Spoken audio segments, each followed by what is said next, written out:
Ito ang mga dapat natin aabangan mga kapamilya sa Batang Quiapo na wag natin papalampasin ang bawat episode ng telesering ito. Gayon pa man ay magiging impyerno ang buhay ni Mukang at Tanggol sapagkat itong si Olga sinisigurado niyang mapapatay talaga ang mga taong sagabal sa kanya. Una dito, kailangan niya muna patayin itong si Tanggol na anak ni Ramon kasi ito ang pinakamalaking party pag namatay itong si Ramon.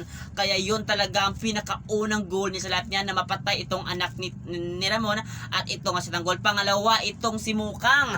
Talagang papatayin niya ito kasi kung hindi niya mapatay ito, mabubuking si David ni Mukang na ito palang si David ay hindi anak ni Ramon kung hindi anak ni Rigor at doon na nga mabubuking ang mga sikreto ni Olga na talagang mula umpisa talaga ito na ang plano niya dito kay Ramon kaya aabangan natin yan.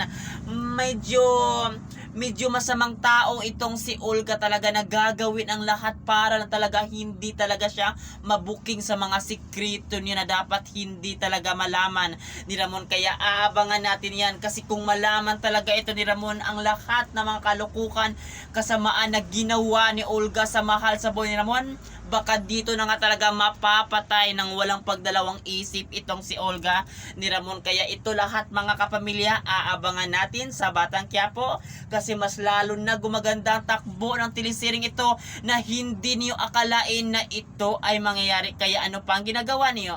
Lagi lang kayo makatutok sa telesering ito. Thank you mga kapamilya!